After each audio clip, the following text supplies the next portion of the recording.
Joining me from Ramallah is Osama Nazzal. He's a Palestinian political commentator and editor of the Voice of Palestine radio show. In London, Azzam Tamimi joins us. He is the former head of the Institute of Islamic Political Thought. Gentlemen, welcome to the Newsmakers.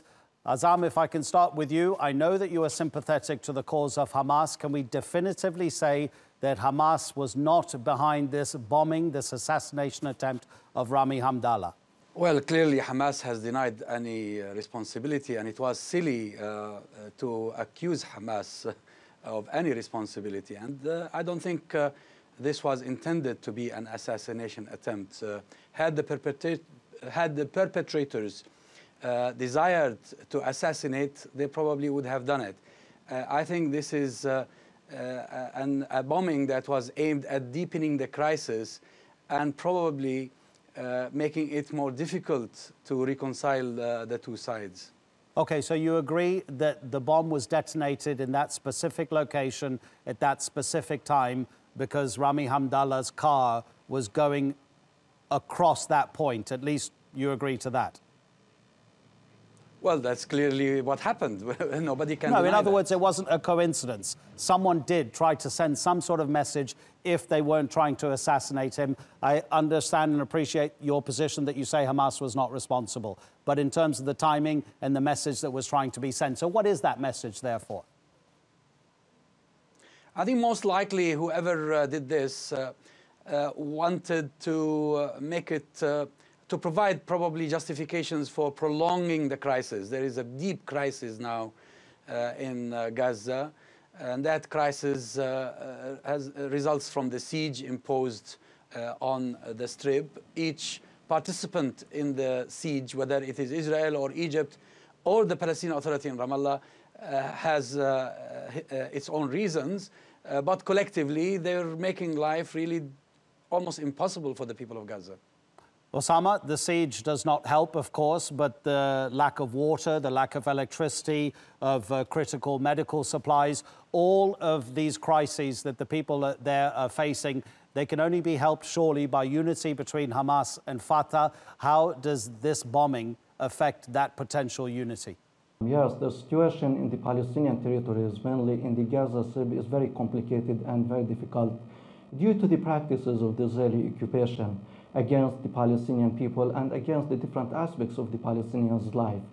And the bombing which happened yesterday and the attempt on the life of the Palestinian Prime Minister Dr. Rami Hamdallah and the Chief of the General Intelligence, Mr. Majid Faraj, was really condemned by every single Palestinian at the level of the Palestinian individuals and at the same time at the level of the Palestinian officials from the different national and Islamic factions in Palestine and outside Palestine, because such attempt or such bombing serves one party, which is the colonial power, the Zionist power, Israel, which is occupying Palestine, and at the same time the agenda that the United States is trying to impose on the Palestinian side today by broadening the area of the Gaza Strip and make like a mini state for the Palestinians in the Gaza Strip and keep the West Bank for the Israeli settlements and Jerusalem for Israel, as the American President Donald Trump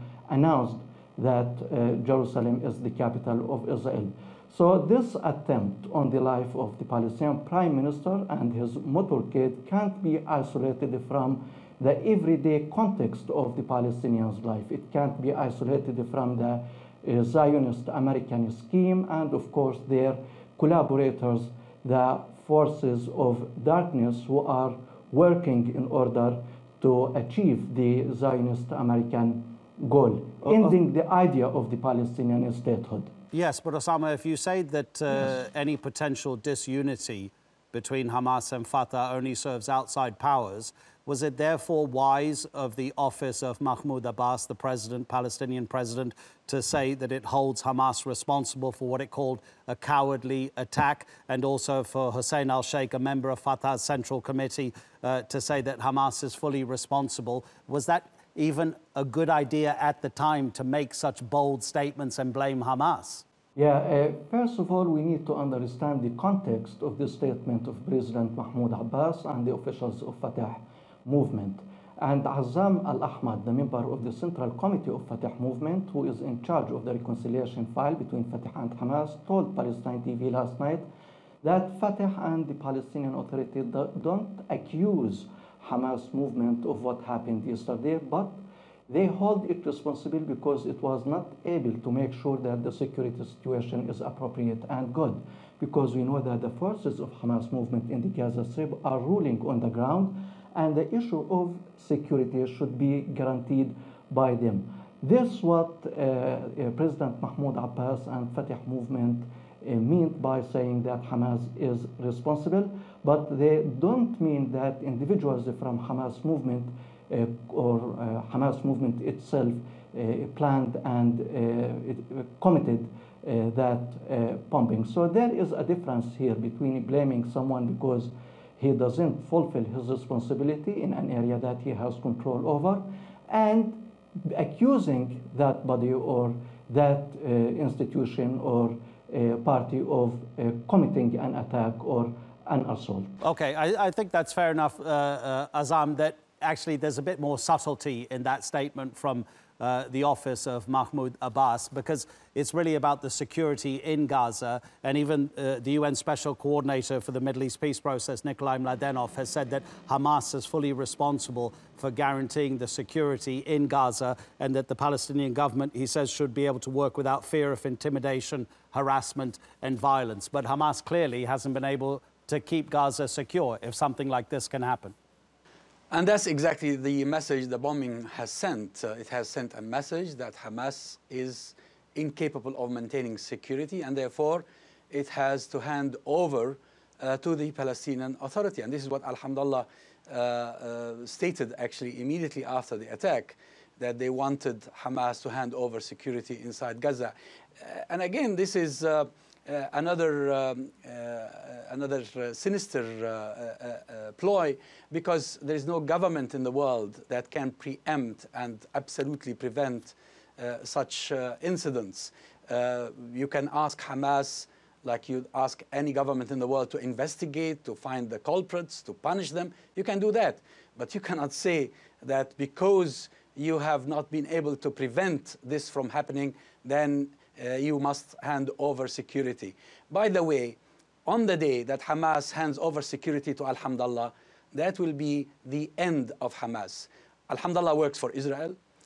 He works for, the Palestinian Authority works for Israel actually in terms of security. They coordinate fully with the Israelis, and they want Hamas's head. That's why reconciliation has not succeeded so far. Are you serious? You're saying that Rami Hamdallah, the Palestinian Prime Minister, works for Israel? Is that what you're saying? That's what I'm saying. The Palestinian Authority was created by Oslo. Oslo was primarily a security arrangement between Israel and the PLO in order to control the Palestinians and their territories and kill their first intifada and end their struggle for liberation. That's their job. And that's why they want to disarm Hamas in Gaza and end its presence. Osama, you have to have some sort of comeback to that kind of statement. Really, the Palestinian Authority was established according to Oslo Accord, which is an interim accord, to have this kind of government for not more than 5 years, and then to declare the Palestinian state on all the Palestinian territories occupied in 1967, with East Jerusalem as its capital. But what happened on the ground was different because of the intransigence of the Israeli government and because of the weak position of the international community, mainly the parties that sponsored Oslo Accord. But it is not true that any Palestinian accepts to work as a servant for the interest of the colonial power of Israel. But there are different views, there are different opinions. Some parties see that Palestinian statehood could be achieved through a way that is different from the way that other parties or other people think it is the appropriate one.